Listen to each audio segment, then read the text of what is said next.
This cobra here is found in the rubble here of my garden, and that's very common. You often find cobras in situations like this, and it's an amazing snake. Most people think it's one of the most aggressive snakes. They think that this is a snake that will intentionally attack you. It'll go for you. That's not aggression. That snake's merely trying to warn me off. It's standing up so that I can see it, and I'm supposed to now move away from it. If I move around it here, you'll see how it follows me. It's of course going to follow every step that I make. Snakes respond to movement, the cobra especially. I'm going to show you something really interesting here. This the cobra's really warning me with its hood, and if I grab it really gently and restrain it, hold it like this for a moment, once the snake feels that it's completely overpowered, once it feels that it cannot do anything else, that it cannot move away from me, cannot spread its hood, biting's not working, it may do something which is going to really interest you. It may pretend to be dead. And even if I move my hand over it, it's responding completely differently to the way it was a moment ago. Isn't that incredible? Snakes are so fascinating.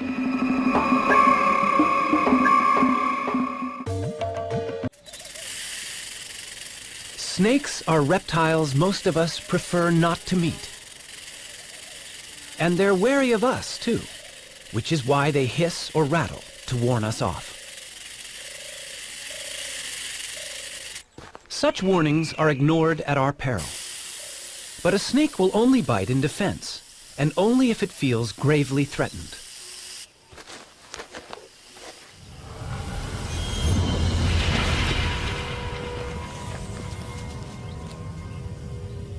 It's easy to imagine the snake as an aggressor, the snake in the grass, a deadly foe. But why does this image send a shiver of fear down our spines?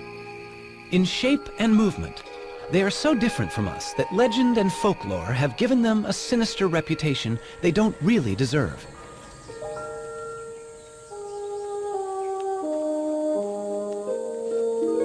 How can we understand an animal that smells with its tongue? Or that hears with its whole body, sensing vibrations? The hypnotic stare of its unblinking eye can seem as alien as its apparent rebirth through the shedding of its skin, sloughed off like a scaly ghost of itself.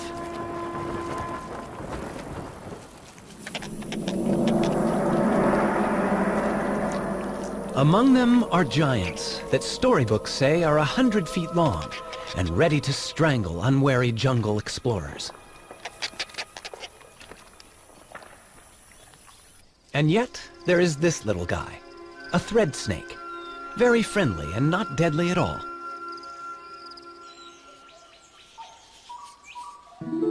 There is even beauty and grace in some as they go upon their bellies, silently through the trees.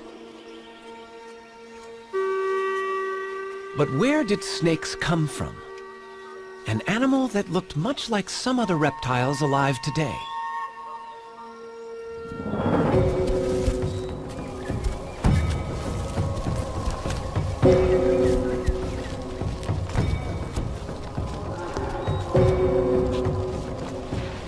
It's hard to believe that snakes have anything in common with creatures like this. Bodies, vestiges remain of the legs they lost. But snakes, with a skull, backbone, and a multitude of ribs, are able to move quickly in several ways. The serpentine crawl of the cobra. Most snakes move like this.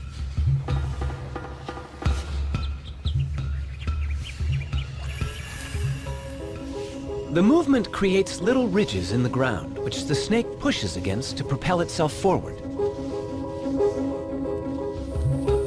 When you're short and fat, like this puff adder, throwing cobra-style loops is impossible. Instead, the muscles act on the ribs. As the ribs move, the snake's scales grab hold of the ground, and with a series of rhythmical contractions, the snake rows along in the sand. The famous sidewinder favors the serpentine wave, and like the cobra, it can push itself against the ridges it nudges up in the sand. By moving sideways, it needs only 2 points of contact on the very hot sand. At any one time, Most of its body is held in the air. Legs? Who needs them? There are different problems for a tree-climbing python in a rainforest.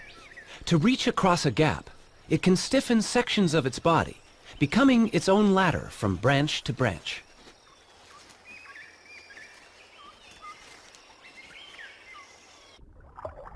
This sinuous and flattened body, with its broad tail working like an oar, could be mistaken for an eel. But this is no fish. It's a sea snake. Most snakes can swim, though even the sea snake must interrupt its hunting now and then for a breath of air at the surface.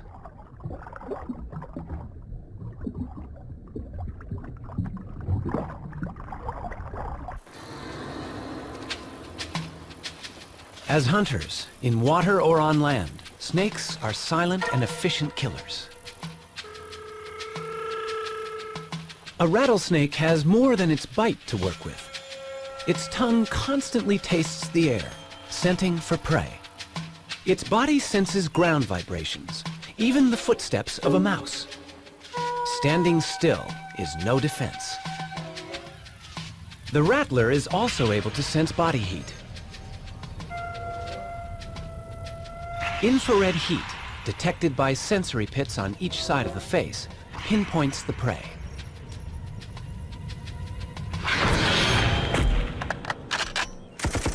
Their high-tech weaponry has been around long before ours. But in any combat situation, defense is as important as attack.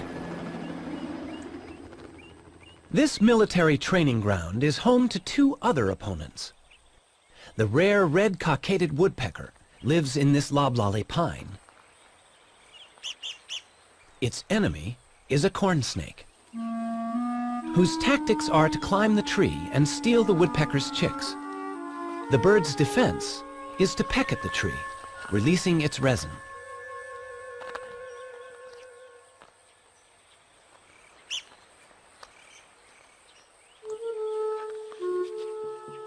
But how can resin repel this relentless invader?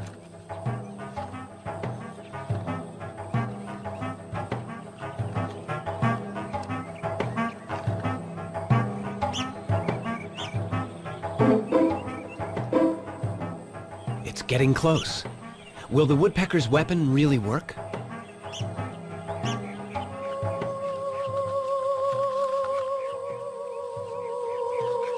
The resin goes into action. Seeping between the scales, it irritates the snake's skin.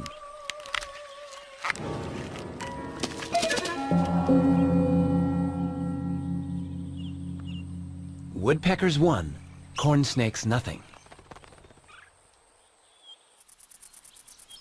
Australia, home to the most venomous snakes in the world. In these cane fields lives one of the most deadly. But why do snakes need venom?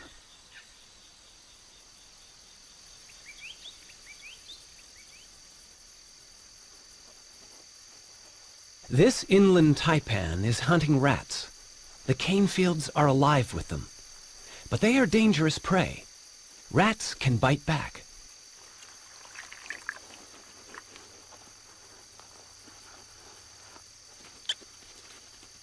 A snake's head contains all its sensory equipment: eyes, taste, smell, brain. And the head is vulnerable.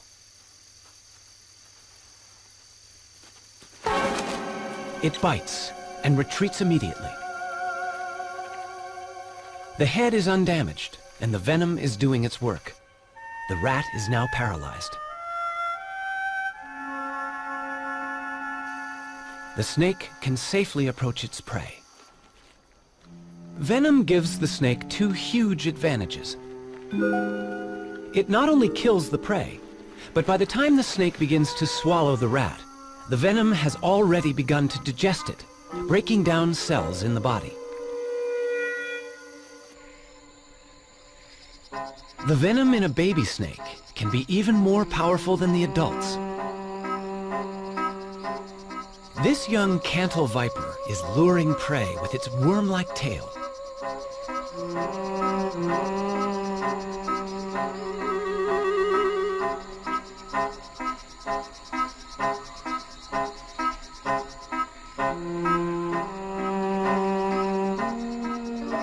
The frog is deceived by the enticing movements. Unaware of its lucky escape, the frog remains convinced there is a worm there.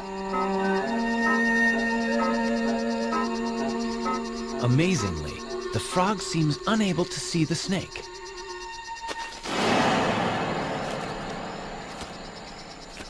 The venom acts quickly, subduing the frog. The young viper catches mainly amphibians, but as it grows older, the chemistry of its venom will change to suit other prey.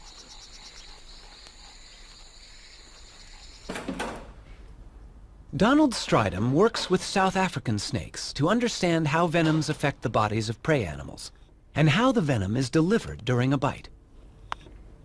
The snake that I've chosen here is a puff adder, and they've got the very long front-hinged fangs with a cytotoxin, a cell-destroying venom. I'm going to very carefully open up the snake's mouth and show you this mechanism. The snake doesn't like its mouth to be open. It's much like you going to the dentist and having your mouth prodded into.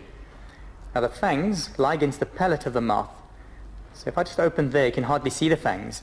But if I now slip my stick just behind the fangs and get them forwards, you can very clearly see how they hinge. Now the fangs are covered by skin sheath here. I'm going to try and slip this sheath up so that one can see the naked fang. And there we have one fang nicely exposed. These fangs are hollow. They work like little hypodermic needles, so they inject venom through the fang into its victim. And in fact, you can see a tiny droplet of venom on the one fang there.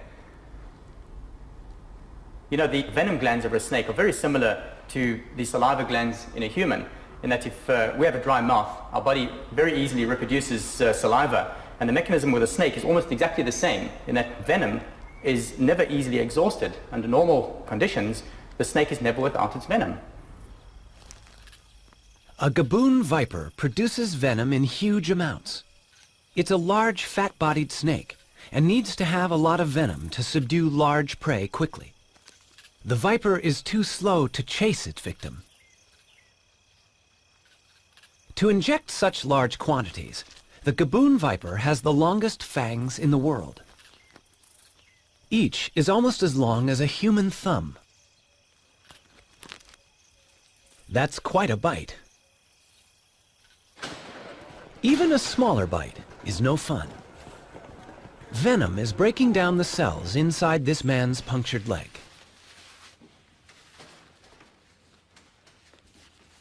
He's not feeling too bad now, but measurements show his leg is swelling fast, a sign that the snake injected a potentially fatal hit of venom.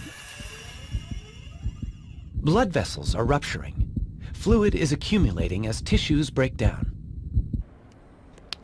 Only the correct antivenom can stop the process before vital organs are damaged. Antivenom is a specially prepared fluid, a serum containing antibodies, proteins that will neutralize the venom in the snakebite. The patient has survived the night, but the tissue damage continues for a while. There is still venom present. Although snakes are not trying to kill us, it's worth knowing how some of them bite. The next snake that I have here, it's Africa's most venomous snake. And this is a boomslang. It has drop for drop the strongest venom of any snake in Africa, more so than a black mamba or any of the cobras.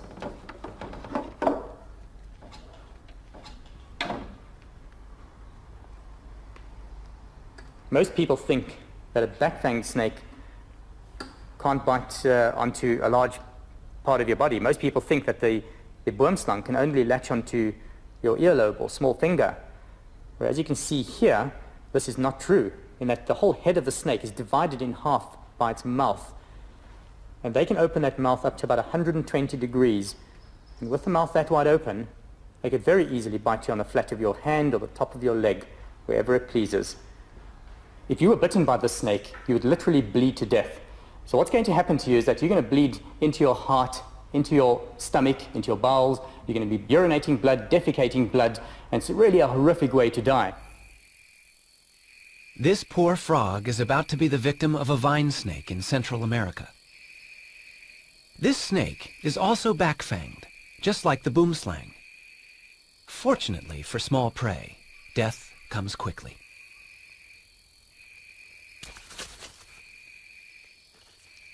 The venom of some snakes with fixed fangs attacks the nerves. Now the front fixed fang snake that I've chosen is a snouted cobra here. These fangs are much smaller than the front hinged fangs of an adder. Those fangs don't have to fold backwards. You see, they remain erect in the mouth. So the snake merely has to snarl its mouth and so inject its venom. And sometimes a mere scratch is enough to kill you. The neurotoxins would interfere with the neural communication system of our body and paralyze the vital organs, so the heart or the diaphragm muscle, and one would die from asphyxiation. You literally cannot breathe and possibly die of heart attack. In most countries where people face a daily risk of encountering snakes, wood piles and exposed trash heaps are surprisingly common, yet all can encourage snake trouble. Wood piles provide shelter for snakes, and trash attracts rats. What better prey is there here in Africa for a black mamba? 6 feet of powerful hunter, it haunts the outbuildings and can strike like lightning with a quick-working venom.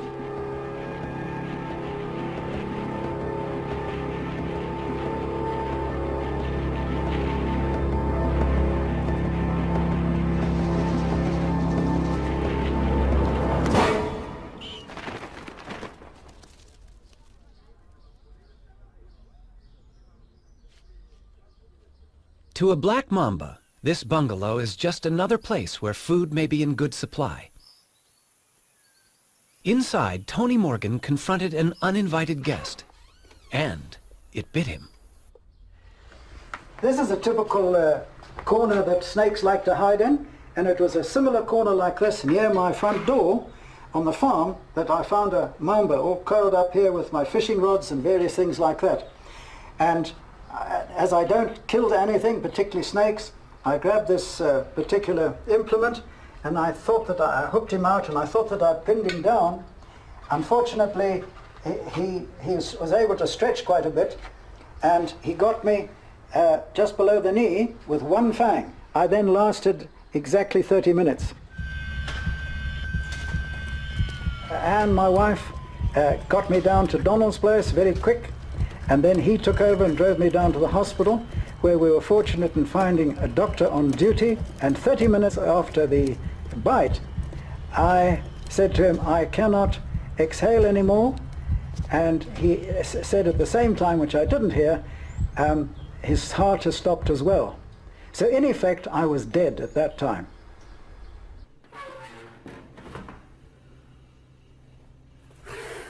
Bill Haast in Florida is the kind of person to whom Tony Morgan owes his life. But collecting venom to make anti-venom has almost cost Bill his own life. I was bitten by a cobra and ended up in a respirator. I'd stopped breathing. I was bitten by a mamba in the leg, a king cobra bite in the knee. Well, my blood pressure went to 0. But the most recent one, which was a canebrake rattlesnake, a couple of months ago, I got bitten on the back of the hand. That was almost pure carelessness. Bill, who's nearly 90, milks venom into a collecting jar while he gently squeezes the venom glands. But how has he survived 168 bites? The answer may be quite natural. The South African Cape cobra, a highly venomous snake, is prey to meerkats. But why are meerkats apparently unaffected by frequent cobra bites? They seem to be immune. Perhaps the frequency of such bites is a clue to Bill's survival. Back in 1948, September the 18th to be exact, I started immunizing myself with venom from the Cape cobra of South Africa. I diluted the venom 10,000 times and took 1/100th of a milliliter. Then I graduated or increased the dose over months and then eventually years, added different species until now, usually once a week I take a booster and it's a mixture of 32 different species. So I know that got me through a lot of these bites, at least over the threshold. if not in most cases, saved my life. Snakes and humans share the world uneasily. This spectacled cobra is common in the paddy fields of India.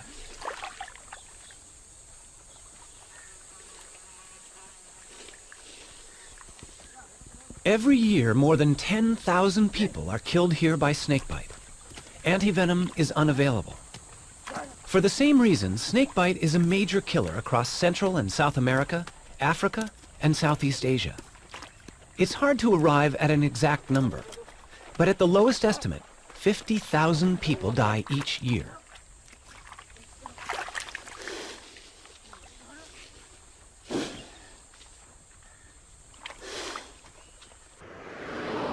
In South Africa, Donald Stridham is answering an emergency call. In this part of South Africa, we have a lot of venomous snakes. People are active in the fields here. They often come across snakes, they find them in their houses, and that's when we are called out.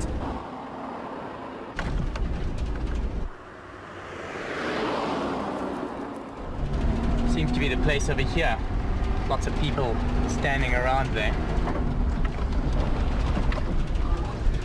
A snake in a house is a cause for local excitement, but the occupants have already followed the right emergency procedures.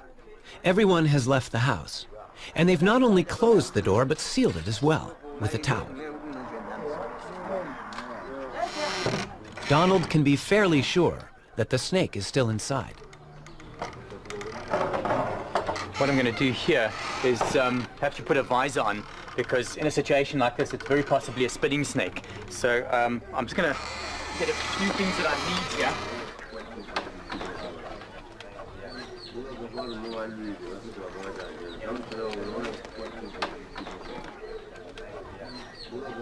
Yeah, there's really a lot of hiding places here. The snake could be anywhere. This is really, yeah, it's a bit dark in here as well, so one's got to be really careful. Just take care where you walk over there. Take it easy. There are places around here where it can easily just spring out on you. So if you guys just stay back a bit there. I'm going to have a look in these dark areas. I need to stay in the open area of the floor because I suspect it to be behind things around like this here. Oh, that's clear.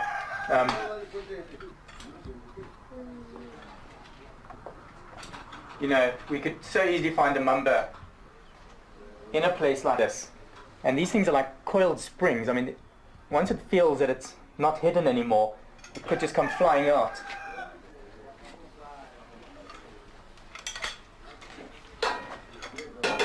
You see, these are perfect. You'd find rodents here as well, and this is what the snake is probably looking for, or to just trying to hide from the disturbances outside, possibly. You know, this whole area is really, really good. Look at these mats under here. No, nothing there. You know, I don't know, sometimes they even find an escape. They could actually maybe even get out from where the door is plugged out there. It could have pushed past there. But I think we just maybe should carry on looking. You know, it could also have climbed. I mean, these walls are pretty rough up here. I think take a look somewhere up here.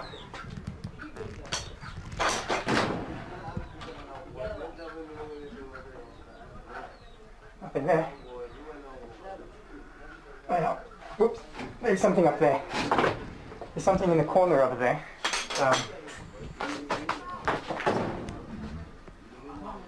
Yeah.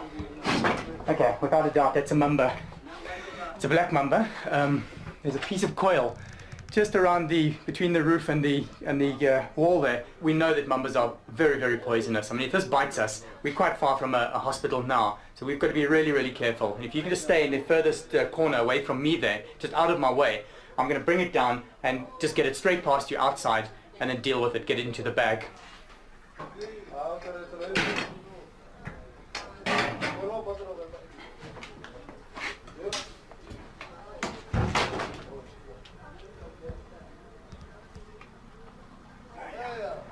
Okay, it's trying to edge away from me there. It heads out again.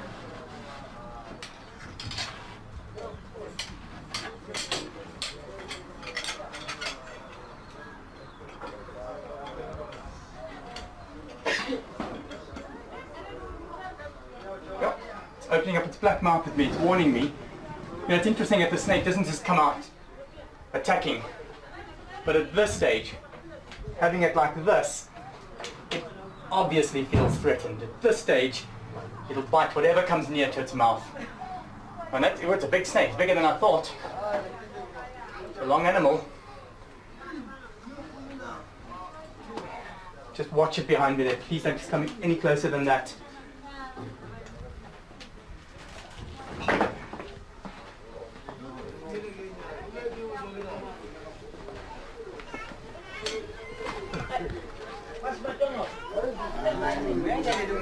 You know, the snake's obviously hiked up now, and whatever touches it through the bag, it's going to bite. And you can see through the bag here. I'm going to just pin it down to the side, make sure that it's safe in one area, and then I'm going to release the head.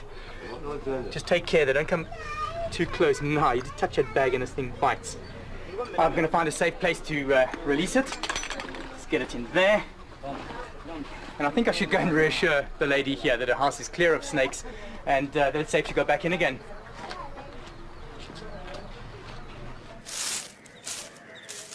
Housewives in India are troubled by snakes as well. The men of Vrindavan have also made a profession out of removing them.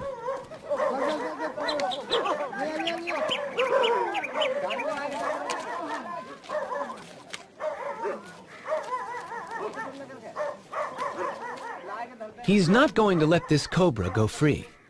For hundreds of years, this has been a village of snake charmers. The snake is captivated by the swaying pipe, following every rocking movement. And that's the snake charmer's secret. The music plays no part. It's probably too high a frequency for the snake to appreciate. It has no eardrums. Sound vibrations are perceived only by way of the skin, muscle, and bone.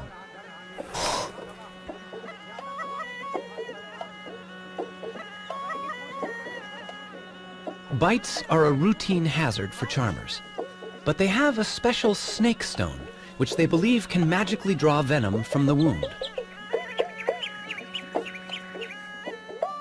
Survival is most likely to depend on the snake only biting in defense, using little or no venom. Also, the victim himself may have received many mild bites in his lifetime and developed some immunity. But the piece of soapstone is the treatment they believe in.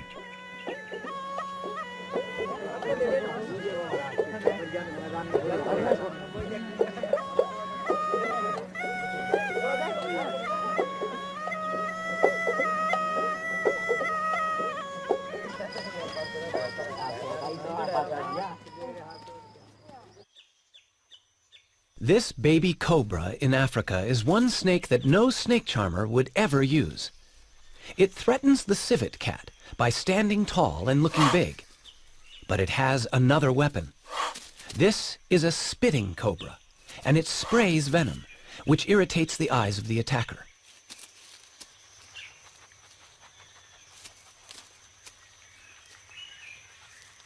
It's not lethal, but it works.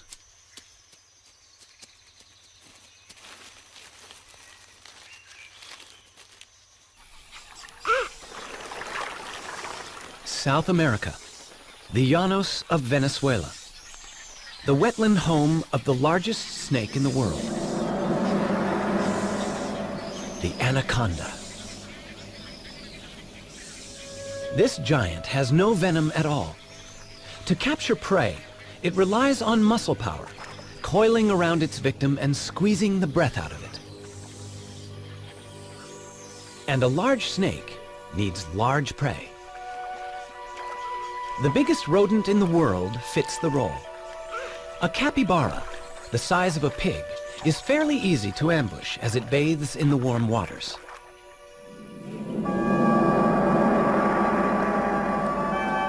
The snake must have teeth strong enough to hold on to such lively prey, and be ready to loop its body tightly around the capybara to avoid being bitten or scratched.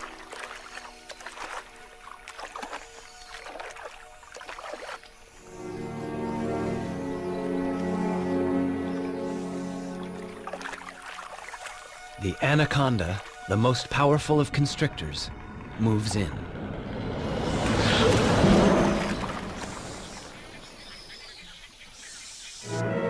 Look out, Jimmy. Hold that head, hold it.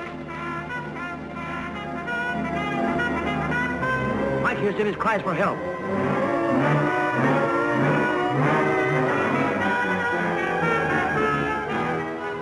Jim is black in the face, almost done for. To be safe, the actor needed to know exactly how a large constrictor kills, just as Donald Stridham does. I caught the snake on somebody's farm. It had eaten something really large, and the farmer was worried it's going to eat his dogs or even maybe his children, which isn't totally unrealistical. Have a look at that. Yeah, it's getting me around the arm here. I can really feel it. You get this area here. I mean, you can see how it's stopping the blood supply there. And this is my arm, so I mean, I can handle it. I can wrap it off me here. But can you imagine that around somebody's neck? That's pretty tight over here. This movie that we watched, we've just seen it with this Jimmy, where it had wrapped around him. It wasn't totally wrapped around his neck, not like the way this has got me around the arm here. With Jimmy, I could literally see that he turned around to get this python around his body, and it wasn't a natural constricting pose. Whereas this snake has got me. I mean, look at that. My arm's going quite red there. You have to try and make a plan here. It really got me. One thing I got right in the movie was that the python, like many other non-venomous snakes, are ambush animals. They will lie in ambush for their prey. It'll lie there, wait for the animal to come past, strike at it, bite it, and hook it with those 100 needle-sharp teeth. It then throws coils around this animal while it pulls the animal into the coils. It then asphyxiates the animal. Every time it breathes out, it tightens more and more, and the animal dies of suffocation. If one looks into the mouth of this python, you can see a little circular tube, and that is the extension of its epiglottis. And it's very useful for a snake to have this, because what happens is, when it swallows, that'll extend right out of the mouth, and so it can still breathe while it's got a full mouth of antelope.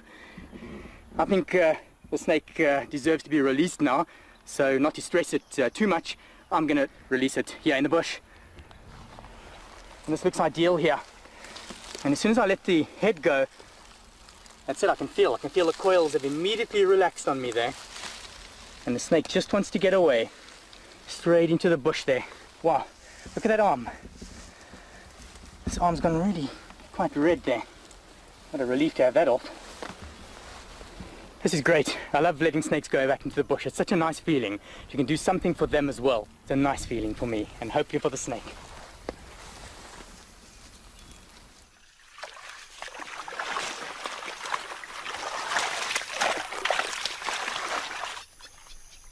Back in anaconda country, there's someone who's trying to do good things for them as well. Anacondas have killed and eaten people, but that fact does not deter Maria Munoz. At the ranch of El Cedral, the petite Maria is on the track of her favorite animal.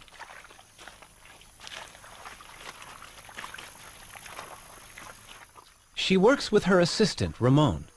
A snake longer than 10 feet always requires 2 people for safe handling. ¿Cuántos machos tenemos? How many males do we have? It's the breeding season for anacondas, and Maria recognizes this group as small males. She hopes they will lead her to the much larger females somewhere nearby. The males are placed in bags to keep them out of the way. Bueno, burbuja. The female they find is 13 feet long. Voy. Maria uses a trick to calm it down. No. She dips its head in the mud so it can't see. She was very quiet. Y le vas a poner en la cabeza. Beautiful. For several years, Maria has been studying how anaconda populations here live and vary. The tail. I'd like to know if it's new one or she had a mark. Let me see the quack. Good. It's a new female for us. That means there are more than 900 anacondas, green anaconda in this ranch. Before Maria began her work, no one knew how many anacondas could live here. Now, by taking blood samples for DNA, she is also getting some idea about how they are related. But of course, she still needs to know how long these giants are. Her personal best is nearly 20 feet, about 10 feet short of the world anaconda record.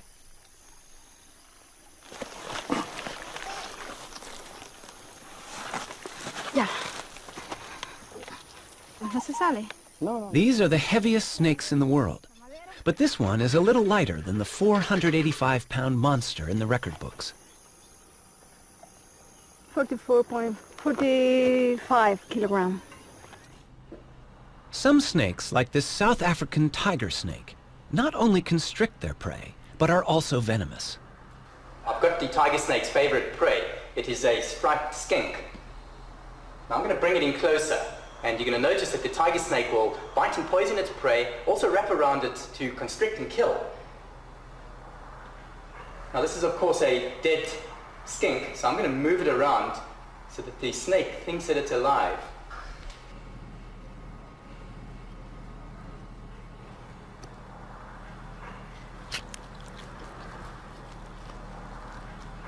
The tiger snake's venom is weak, so it needs to grip the lizard firmly, not only to prevent escape, but to limit the risk of damage to itself during a struggle.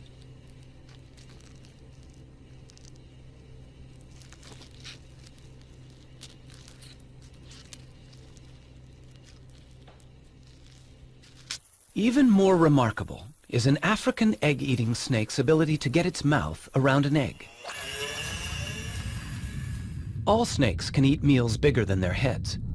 They simply open very wide, and then ligaments allow the lower jaw to expand.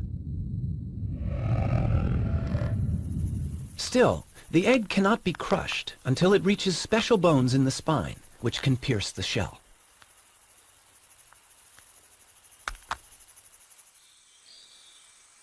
For convenience, a snake does better to eat another snake. A king cobra is called king because it's a snake eater. The mangrove snake it's attacking is only mildly venomous. No match for the king.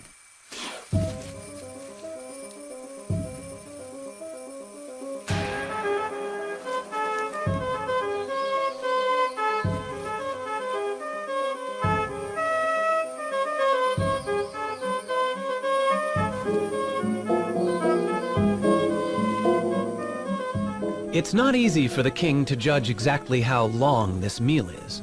But since the king is the largest venomous snake in the world, chances are the victim's tail will be reached easily and swallowed. It's good to be the king.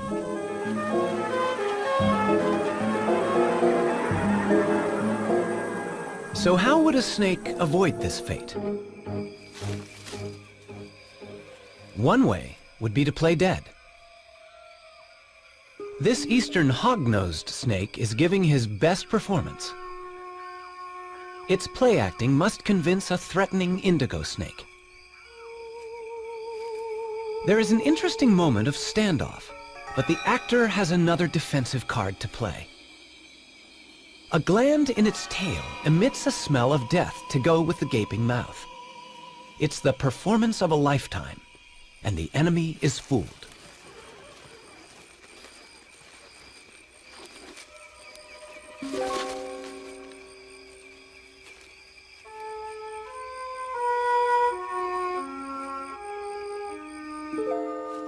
A snake that looks dangerous can keep predators away. Red next to yellow will kill a fella is a useful rhyme about a coral snake. It is venomous. Red next to black is a friend of Jack is true for a milk snake. It mimics warning colors and only pretends to be dangerous.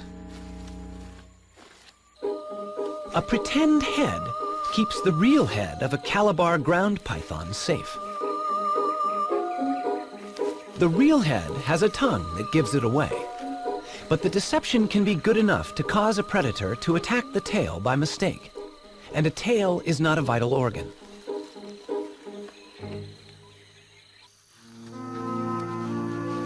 Often the brilliant colors and patterns of a snake's skin are not a warning but a subtle camouflage, matching its surroundings. And to us, it can look beautiful. Scales come in endless varieties of shape and structure.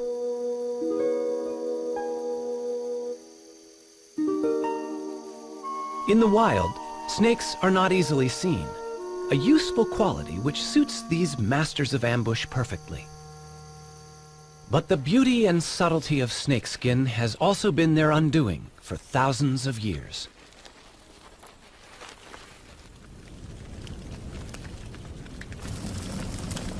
Fire is traditionally used by hunters in Cameroon to expose the hiding places of aggressive rock pythons.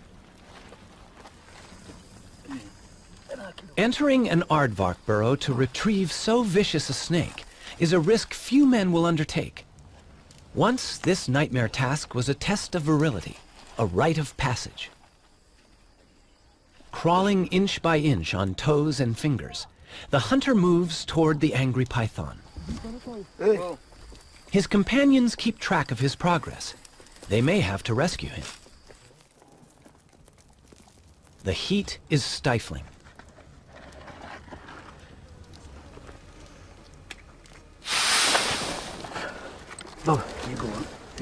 The hunter must squirm back through dust and biting ants, dragging 100 pounds of python.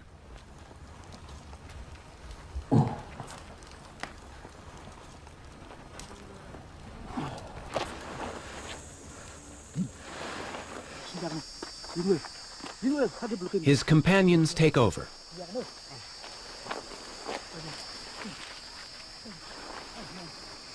These are the last of the python hunters left in Cameroon. Firearms have made it easier to kill other animals for food and skins. But the meat on this snake in former times would have been essential, and its skin a profitable result from such horrific effort.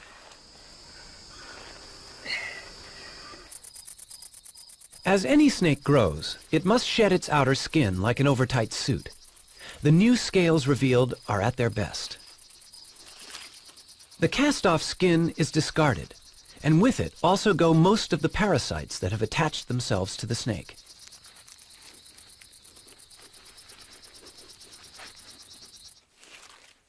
The regular shedding of dead skin has special significance for rattlesnakes. Each time a rattlesnake slips out of its old skin, its rattle gains another section at the base. The rattle is a series of loose-fitting interlocking scales that, when shaken, produce a sound that warns large animals not to step on the snake.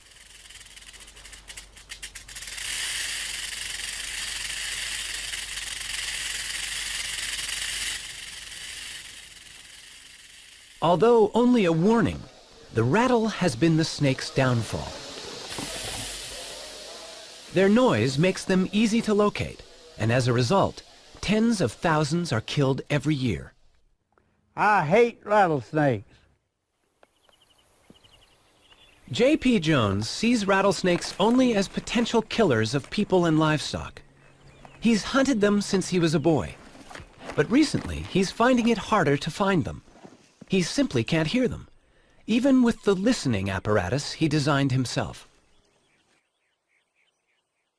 There are rattlers around, but many are becoming quieter. Ruthless hunting is exterminating the loudest, and a greater proportion of snakes with weak rattles are living and breeding. Not having a loud warning, of course, makes a snake even more dangerous.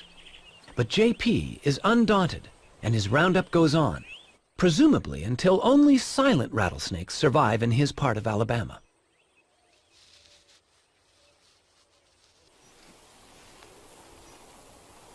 Yeah, I've been doing this for a long time. 78 years old, but I still enjoy it. Getting rid of snakes anywhere is never the good idea it might seem. Farmers in Vietnam didn't value the many snakes that once lived in the paddy fields until they vanished. The snakes were trapped for food, and the rice crop was attacked by rats.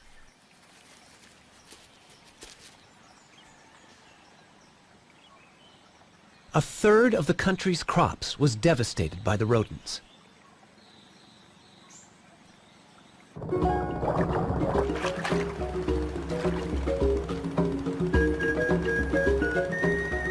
Only the return of natural predators, such as pythons, could save the farmers' livelihoods.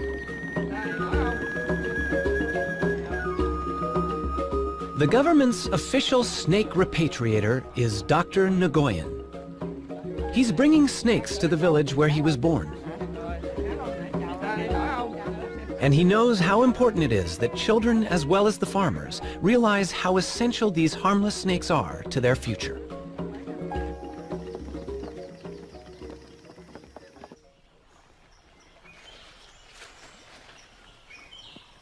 Each python released can potentially eat about 100 rats a year.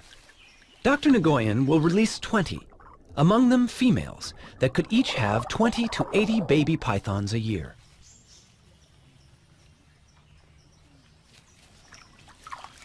In the battle against rats, each snake in a paddy field is worth far more than those that are sold to be eaten.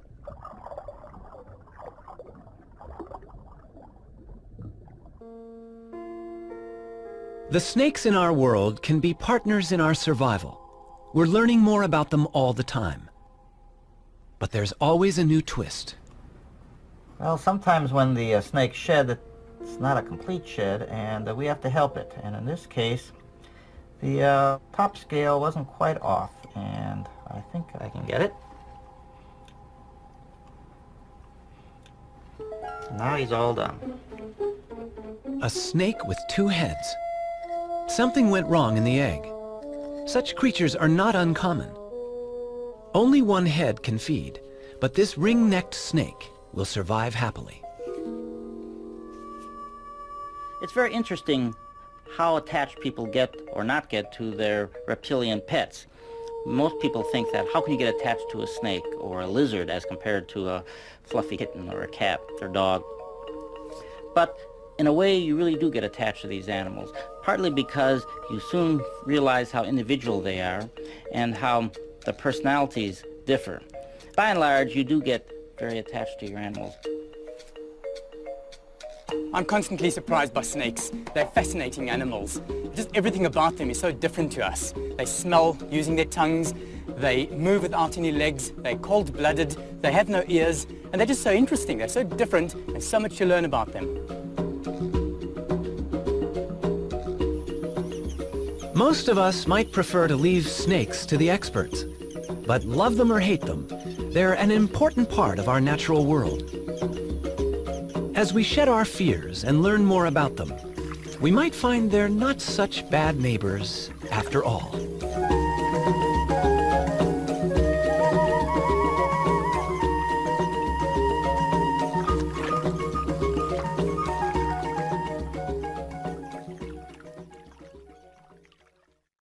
To learn more about what you've seen on this nature program, visit PBS online at pbs.org or America Online keyword PBS.